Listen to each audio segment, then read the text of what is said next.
Hi, Namaste, Martin. Elizabeth. How are you? I'm fine. How are you? Very good, very good. Nice to see you. Yeah, so nice to see you. I've been looking forward to this, Okay, very good, very good. to meeting you. Yes, Yeah, yes, yes. and I'm so happy to introduce you to my Lift Your Mind and to the Danish people. Yes. I know some of them already know you, but I want more to know about you. So, yeah. Thank you. Thank you. I really see you as one of the finest spiritual teachers, which is, I think, you make it so easy and simple to connect, even if it's still difficult sometimes. I like very much your way to explain how to come home and connect. And I met you 3 months ago on my laptop, watching you in Rishikesh. I watch your satsangs. And now I want you to talk and not me to talk. It's much more important. But I have so much I want to share, and I have been talking to you in my head all morning. I think maybe a bit of control, but also this curiosity of asking freedom questions instead of mind questions. And if there are questions that are felt, if we can really simplify that and just say, whatever question feels close to your heart and it feels important to you, I will accept that as a sort of freedom question. Yeah. Thank you. Okay. I saw that, that my mind was going like, I want this to be good and all this, and it's not freedom for me. So I really wanted to just let the universe lead and see what's happening. Yes. I would like you to start to tell us about your theory or around when we feel stressed and are struggling, what to do. Yes. First of all, in a simple way. Yeah. Yes. First of all, we must come to understand why we are stressed and anxious in life. I mean, occasionally it will happen, even to the best of us, even to the ones who are free. You will experience moments of stress. But if it becomes habitual or routine, it means that stress and the way that we are experiencing our life is somehow getting a bit stuck in certain kind of patterns, and they will sort of make you tired after a while, because you're not meant to be stressed all the time. There are some moments which will bring some stressful feeling, but even when those feelings come, once you know that you are not exactly the feeling, and you are aware of yourself as the weakness of the feeling, already a change begins to take place within you. Because what happens is that when the stress comes, or any kind of form of anxiety, what tends to happen is that we really believe it to be something personal, and it makes us feel we take it very personally. And in the end, it is not just that the stress as a sensation comes, but then our own mind begin to interpret this stress as though it is something personal, and then it gets exaggerated, and then we feel victimized, or if something is unjust or something. And this is where the whole thing begins to grow out of proportion, really, like that. Now, in the first place, we are often becoming more stressed in life and anxious about our life, our future, our world, our families, and so on, primarily because we are not living in the truth of ourselves. We are mostly taking ourselves to be how we have been conditioned to think of ourselves, and that is such a limited version of the more complete self.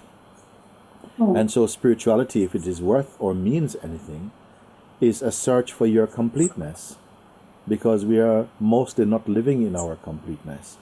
We are living in some version of ourselves.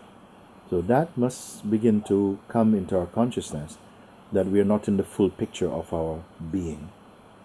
And for this reason, satsang is very important, But, many people, most people just find themselves at a certain point in their life. They may not have been giving so much attention to spirituality. It may not be so attractive to them. And they are also, I feel, entitled to ask questions about how do you move away from a stressful life. So I don't want to say to them, you have to become a spiritual person and you have to do all these things.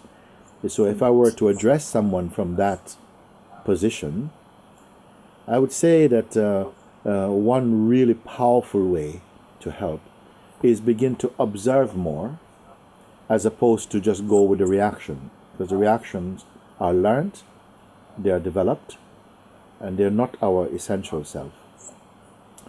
What I mean by observing more is that whatever happens is experienced, emotionally, or happens in our sort of psychological mindset or something like that. And all these things are observable. Naturally, we know that we are experiencing a certain state. And so when I say about observing more, I'm pointing to an ability, a capacity and an ability that we each have, spiritual or not spiritual, to simply observe something, be aware of it, and then my advice would be, don't identify with it so quickly. You see? Now that will take a little effort in the beginning, because the habit and the reflex is to simply go with it, because that's what we've done in the past. But that's why things have gotten so bad. So I would really try to encourage someone to say, just be aware that that is just a sensation, and before it came, you were here, and then it came, and you are still here. And then when it passes, you're still here. The thing is that when it is here, what has been happening is that you have been going to it and getting entangled in its energy, and then it feels as though, this thing is stuck to you. So when you begin to just observe, what I mean is that be simply neutral in the way that you're perceiving it. Now, your mind doesn't want to hear this very often, because it's normally taking these things to be real and then saying, but how can I fix that? How can I solve this problem? When in fact, sometimes there isn't a problem at all. The mind just create a problem and then you believe it, you see? But when you observe, you stand a much better chance of recognizing this and go, whoa, but wait a second, but it's just as though I'm being invited into a problem, but I'm just here observing it. And if you begin like this, very quickly you come to a place where you become aware that you are not the thing you're looking at. It happens very naturally. So, whoa, wait a second. It's as though some space, your room becomes bigger, and the problem seems further away. And you start to become just aware of yourself rather than your problem. And that would be one of the most fundamentally experiential steps to awakening to a greater understanding and experience of yourself. You see? It is not enough that people just want to fix this particular problem, because if we do that, then then a new problem comes anyway, and then you just keep looking for quick fixes for things and not getting underneath them to find the fundamental cause of them. So my advice in this really goes a long way to really releasing us from some deep-rooted tendencies that we have developed. They were not original to us. We picked them up along the way, you can say like that, yes. Yeah. So in the situation when a problem, which is not real, is coming, and I'm aware of it, then I just have to observe. And if it's, pulling, then I just have to, can I do something to help myself stay present and just observing, not into it? Follow the advice I just give, and you will see. Yeah. Because actually, when you first of all, we say a problem comes, but it's just that a certain kind of habit re-emerges in the mind, and then something says, oh, this is a problem. But you can observe that without touching it. You say, oh, something has jumped forward to say, what's wrong here, and I don't like this. But even the feeling, I don't like this, you sort of observe that. This is what I'm really asking. So it's good that you say this again, so I can say that it plays like this. Don't believe in your reactions so quickly. This is what observing enables you to do, that as soon as the reactions come, or the actions come, or the interactions come, you can still be present without being entangled. You just simply observe, but you don't purchase anything. You see? Because the minute you get into a sort of contact with them, it's as though you've pressed enter and you're in the game. But if you stay out and just, it may feel, wow, I can't stay out. It's very difficult to stay out. I would say in the beginning. But persevere, and in a relatively short time, you'll begin to experience that, wait a second, there's something untouched here. Something wants to believe that I really have a problem and it's serious. But when I observe, I see, but who has the problem? I mean, I have not moved. So where did the problem come from? You see? So then you begin to notice these things in a very much more clear way than you would have done in the past. You see? I was wondering, your meditations to come inside and guided short meditation, is it possible to do that now? Do you want to do that? Yes. I mean, yes, we can do, in fact, because I think it would be great for well, in people fact, to see how. yes, there are different ways into it, and also what I'm doing now, for instance, like trying to explain about not becoming too quickly identified with what you're seeing. It itself brings you into a state of meditation. You see, because if you observe, then what's happening is that you are not employed. It's like you're simply resting in a sort of as an untouched place. Right now you see, even though we are speaking as we are, you are aware of your feelings, maybe inside the body, maybe a little bit of tension or something might be there, but you are not this thing. And even your questions or something and my answers, it's still somehow something you perceive. And there's a space behind that is not exactly participating in what's happening in front. It is just the space behind. I'm using this word for now.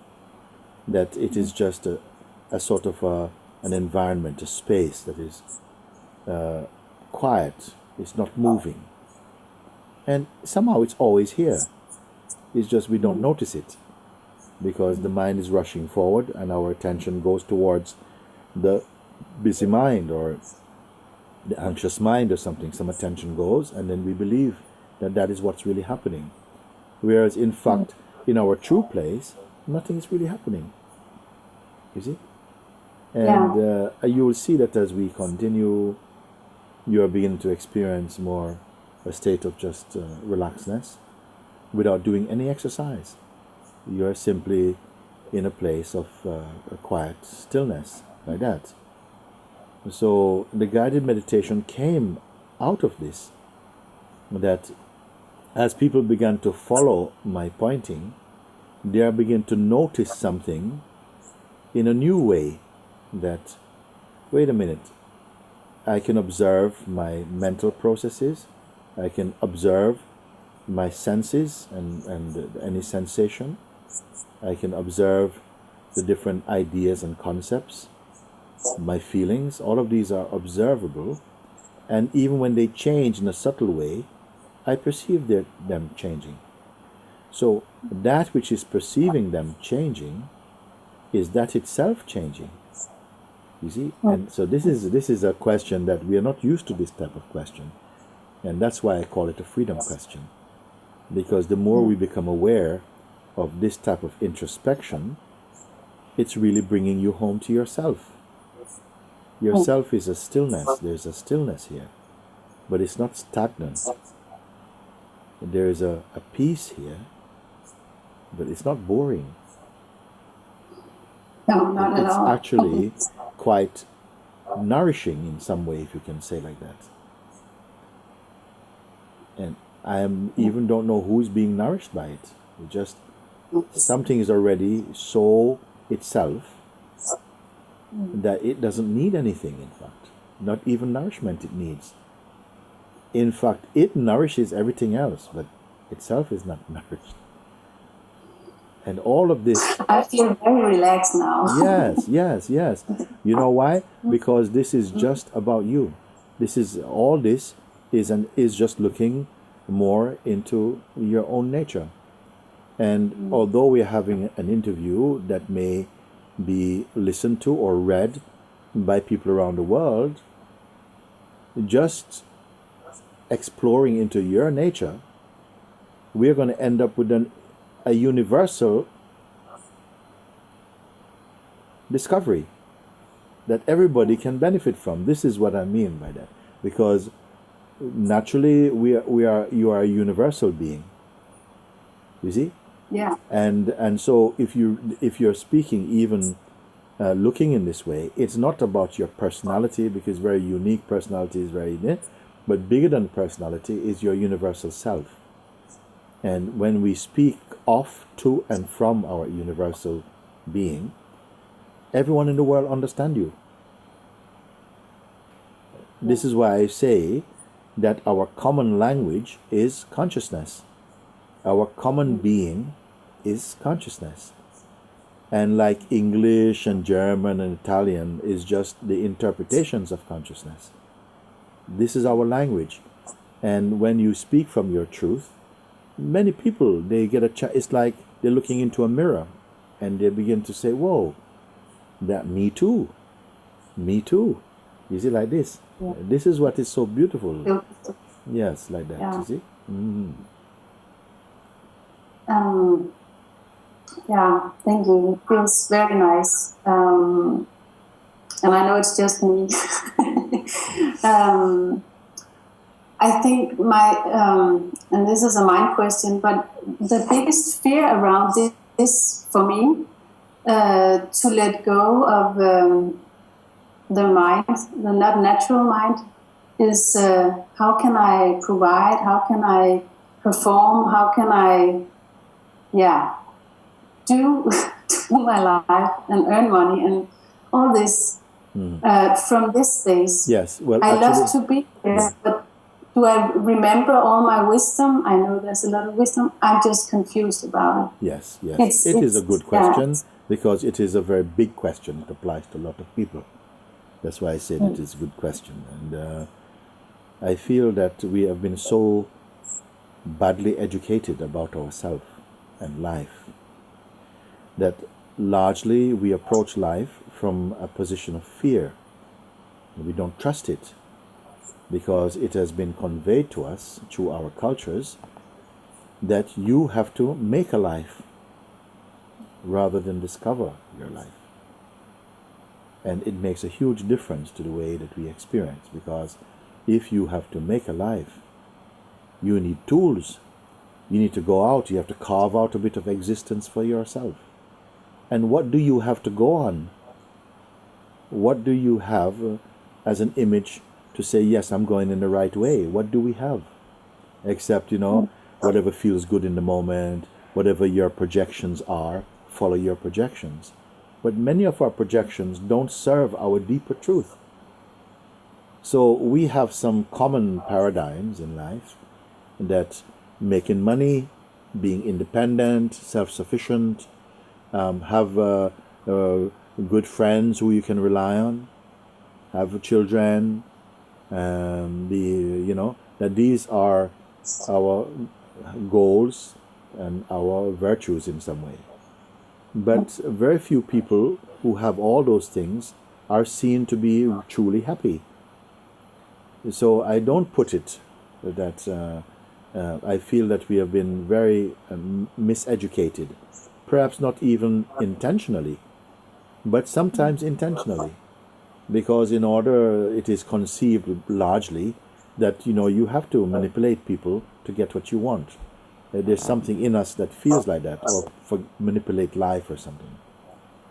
So we have a little bit of a mistrust that life, will not take care of you. You have to take care of you. You see? So that's what most people understand in some way. But those who have really still, even with all those kind of conditioning, they still feel that they're still drawn to a deeper search in themselves. They come to be not so forceful in life.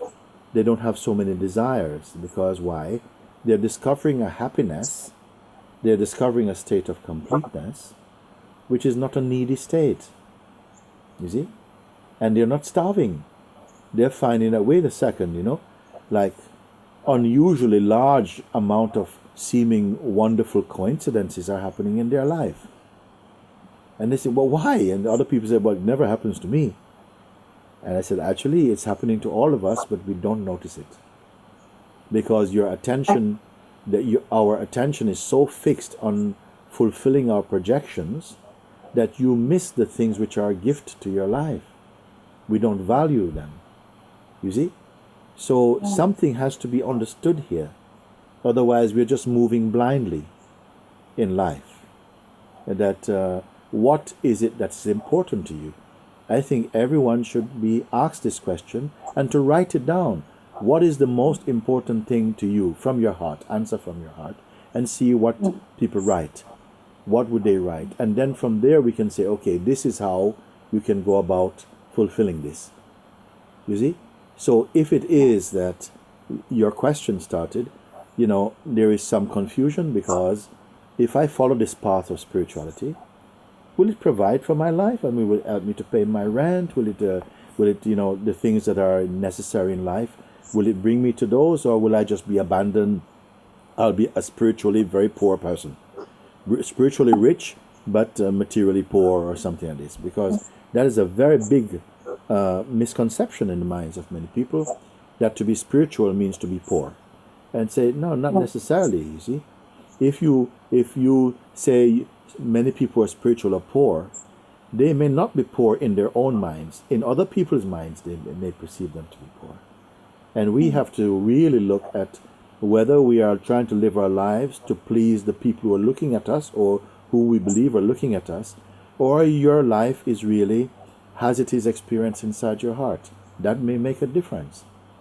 But I would say that when you find your true place, your life is again in so much harmony, you see, and your eyes will be seeing from a fresher place, a new place, that perhaps in the present moment we are not seeing from this place.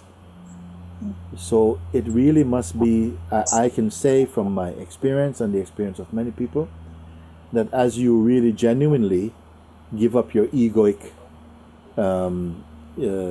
persecutions, egoic attachments, you've come into a life that is flowing more gracefully. There are some very auspicious encounters, unexpected. There are beautiful seeming coincidences that will come into your life more, and you'll be far happier than trying to figure out life or moving in life with some unnatural strategies to sort of win your projections and like that. So I don't see how anyone could really be in a state of self-discovery and have a poor life in the true sense. You may not have the money that your mind wants to have, but you'll be a lot happier. Then what will you place as much more important? Because life is teaching you all these things. is not here to provide you just to please your mind's projections. It's to please your heart's, to bring you back into your heart's harmony. Yes. I really recognize what you're talking about, and I feel like a bit of schizophrenia, or like I know when I'm in this flow and when I feel safe and just let go, and how things are coming to me. Wow, really. And I also know the other place, and I think it's more terrible to look at when you know the other part of your life can be that like that. So it's I think it's a kind of wanting more of letting go and meeting the old stuff inside, trying to figure out and control to feel safe. So it's yes, but that's how we grow in wisdom and mature. Not just by life playing the sweetest songs it can play for you, but sometimes you go through some crashes and so on, but you develop more internally and become more wiser, more broader, more universal in your outlook. You see, this is what is in the end. This is something that when you experience these, a wise person will never regret this. No. You see, because you but know it's that like the voice of the fear gets louder, really loud, in situations like this. The fear is greater than the actuality. Yeah. The way it plays in the mind, because we take it personally, and then we always imagine the worst, like this. A habit that we must go beyond. It's not easy to say just give it up. Because we hold on to it because we believe that it has some value, but you can transcend it, and you can learn to become more open and trusting. All these things will come to you. Yeah. Yes. And also, as you said in the beginning, like watching and seeing. Okay, now fear is coming. Not connecting with it, but just let it pass, instead of what's up, what's dangerous, or so. We here, I really have some very good exercises in self-inquiry to really look, and it's as useful for everyone, for everybody, because you say the fear comes, but I look and ask you, for whom does the fear come? And I know that for the regular person on the street, it seems like a silly question, because they are so convinced that they are who they think they are, that it seems like the question itself seems pointless. But with a bit of persistence and look and say, what actually is suffering this problem is more the idea you have of who you are than actually who you are. And maybe who you actually are, you're not fully aware of this. And so you're living on very limited ideas about who you are. But yourself is not an idea in its reality. It's only in your mind, and so we are thinking our life rather than being who we are. So these things can change, and they can change in a relatively short time. It depends how much you are driven to really solve these mysteries for yourself or within yourself, not just only by yourself, because there are many places, and courses and teachers who can guide you along the way according to who touches your heart most deeply. Then I would say try and be in that company for a while, and you may find that many of the things you're speaking about presently as a problem, they sort of like dissipate, they just vanish in some time.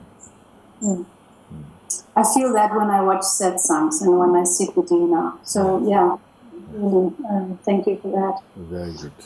I was wondering, children, how can we let them stay with their free mind, free thinking? Is there advice or to let them be, or not put all our old stuff on them? The greatest inspiration for children are their parents. If you want your children to be like this, you have to be like this. And there's a saying that you must become the change you wish to see in the world. So, in other words, you must become the example of the thing that you want the world to be. Yeah. And in the very way that we are speaking now, this is you're in that journey also.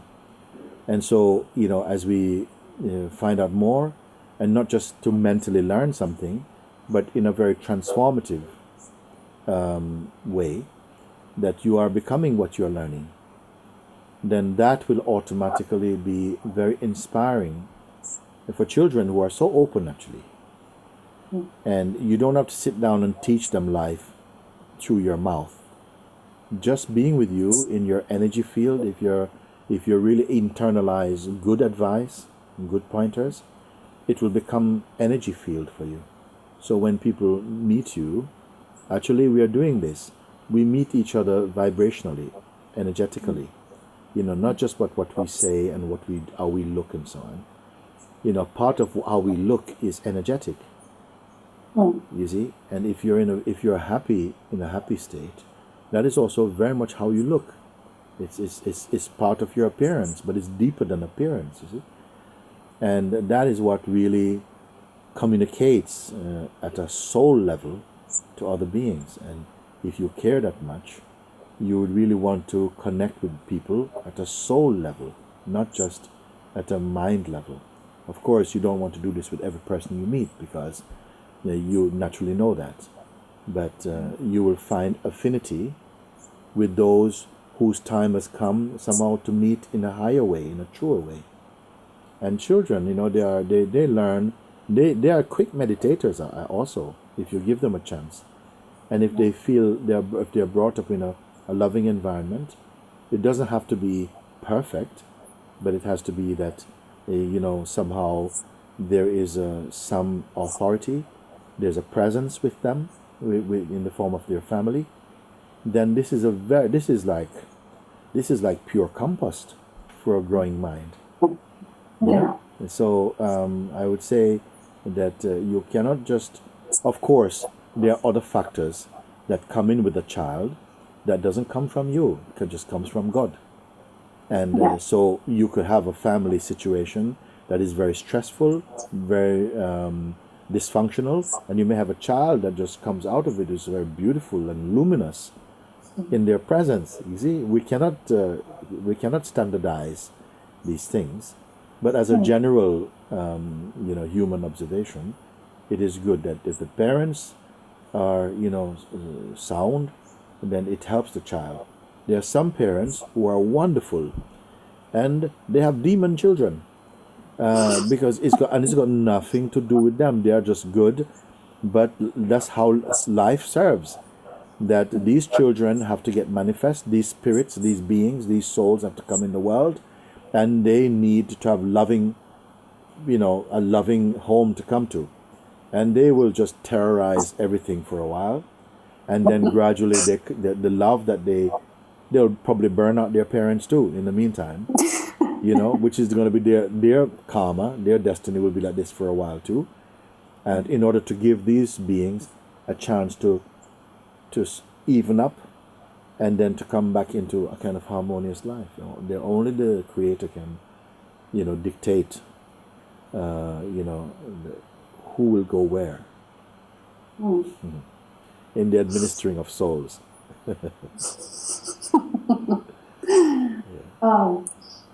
My last question to you, Mooji, would be about peace in the world. I know you have got this question a lot of times, but my thinking is start with yourself, but I would like to hear your opinion. Your thinking is good. You see, because the peace in the world begins with yourself. If you're not peaceful, you will not see peace in the world. You may talk about peace, I saw some peace, but you will not be convinced. But however, if you are at peace, you will see a lot of peace in the world. You will see some, upheavals as well, but you will not be so worried about them. You'll see that they're still within the great peace. You see? So the peace in the world cannot happen without you. because you are the one who perceives it. And if you're not peaceful yourself, you will not perceive peace.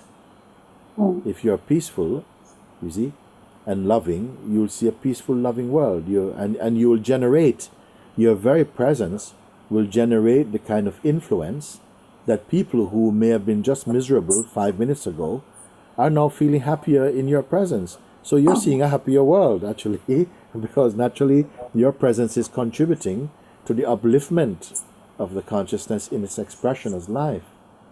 Yeah. This is not poetry, this is how it works, you know. Yeah.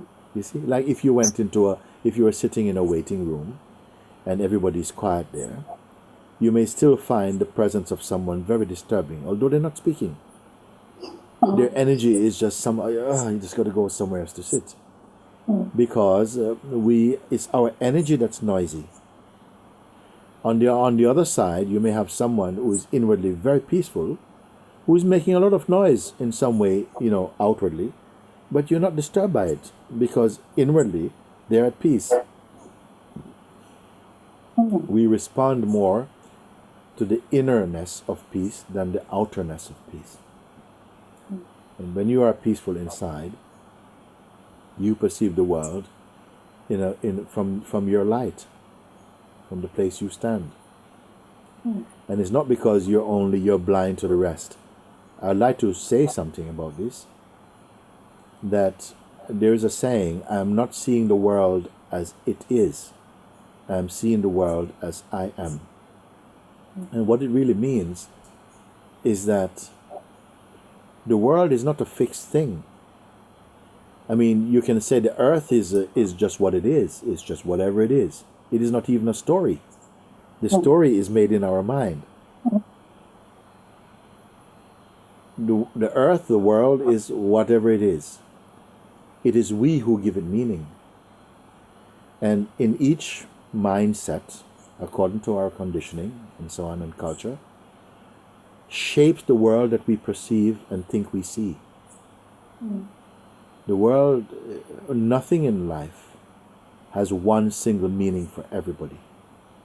For each person, they imbue it with the meaning that comes through their own conditioning, their own desire and attachment, their own identity will shape the thing that they perceive. And then they'll say this thing is this or this thing is that. But the thing is quite innocent of the labels we put on it. You even say this person is a bad person. They're not bad all the time. Maybe they're only bad with you. You see, we cannot say something is fixed. You see? So if you know this and say that, you will begin to see that almost everything we think and speak are opinions. They're not facts. And it will create a lot more space in your life. You yourself will not be so tight or so rigid, nor would you take the things that people say so deeply or seriously. And when you have that sort of space inside you, things begin to change in a beautiful way. Yeah. It's totally like two and two together, or the whole world is the same, just in a bigger way, or to give space for each other and opinions. Yes.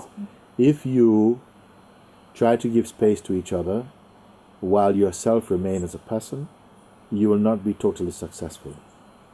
If you find a space in yourself, people automatically feel spacious with you without your effort. Yeah. Yes. This feeling. Also now with you. Yeah. Because it is not good that we try to lock things in the world into little boxes of our own our own concepts. Just keep them open. And in that way you can move through everything and find your way. But the minute you start to close concepts, you make a very claustrophobic world, a very rigid world. And in a rigid world, there will be very rigid, I would say, it becomes very aggressive. Because the elements wants to be free. Nobody can hold an atom in one place. Everything wants to dance. Let them dance. If they're dancing at an atomic level, let them dance also at a mental level. Let it be open, because that's what we respond to. If the presence of a human being allows you the sense of freedom and space with respect and love, that is the biggest gift you can give. It's not something you can put in your pocket, but it's the biggest gift to be in the presence of someone who just accepts you as you are in this moment. They're not evaluating you. They simply enjoy you,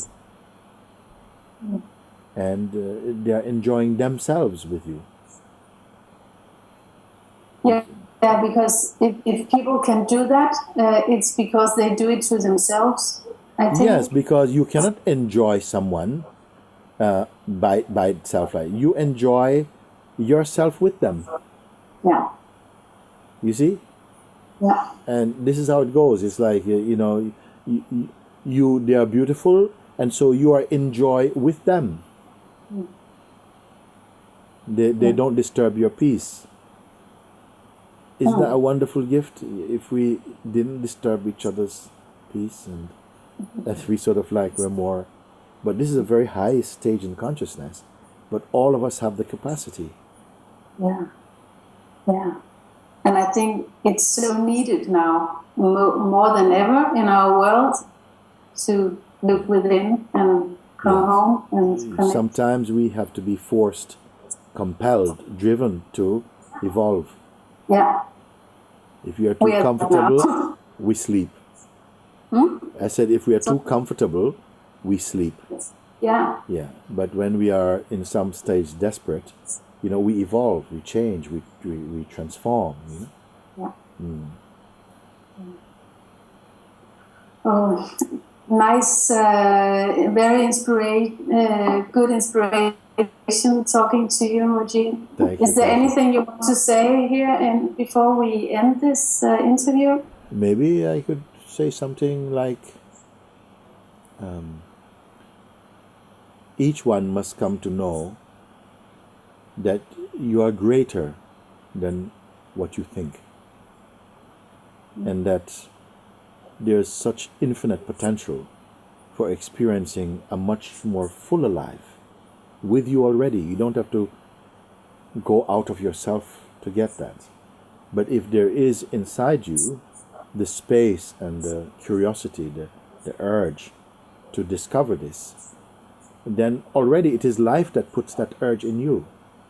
You do it together, you see, and everything becomes possible. Our life is it's a miracle. Yeah. It is a living miracle, and you are miraculous. Your being is miraculous. You see, we need to know that and to remember that, and to know that our true climate for growing is love and openness. If there's love and openness to grow and to learn, everything becomes possible in the most beautiful way. And so life is not claustrophobic. The mind can make it feel claustrophobic. You must understand and transcend the negative influence from the psychological mind. It's not so difficult. Yeah? The necessary things are that you're open, and that you have this urge for freedom, and to just expand into your potential. And your form in this life, it's created out of love. Your life is not a curse, it is a blessing, but you must have the mind to see that. I can only tell you that in the form of an encouragement, and the hope that we can begin to at least say, okay, maybe I'm not sure of this, but it feels good enough for me to explore a little bit into that. And your exploration begins not by stepping one step out the door, but just by feeling, yes, I'm open to this. Yeah. Yeah. And actually what you say about I'm not sure yet, but I'll try it. I think it's helpful to step out. And yes. Take a risk yeah. for a good cause. See if it works. If it doesn't, you can come back to your narrow Well, mind. give a little bit of patience is required, a little bit, because sometimes initially our mind resists, and we believe in that resistance. But you have much more help than you are aware of. The universe is not against you. No. It's usually the mind. The enemy is within. You see? Yeah. You have to understand how the mind is. Our mind actually mostly just can attack your person. It cannot attack your true self. And to that extent, it is good, because you don't want to be your person, I tell you. I mean, it is okay, at a superficial level to say that, but you're much more than a person. And if you restrict yourself into just the shape of a person, your mind will give you a lot of trouble. That's one of its jobs. And that trouble should stimulate the aspiration to grow out of that limitation back into your true being. This is why I say you have to win yourself back from the negative conditioning that we all have to experience for a while in order to come home and to appreciate the sense of a journey.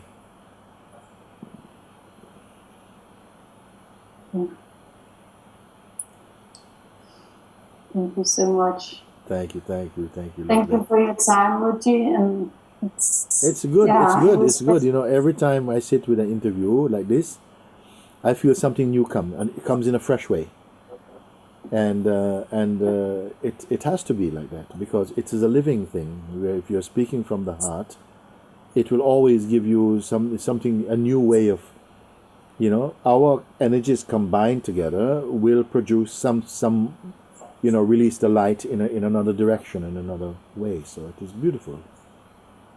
It was beautiful sitting with you. Thank you.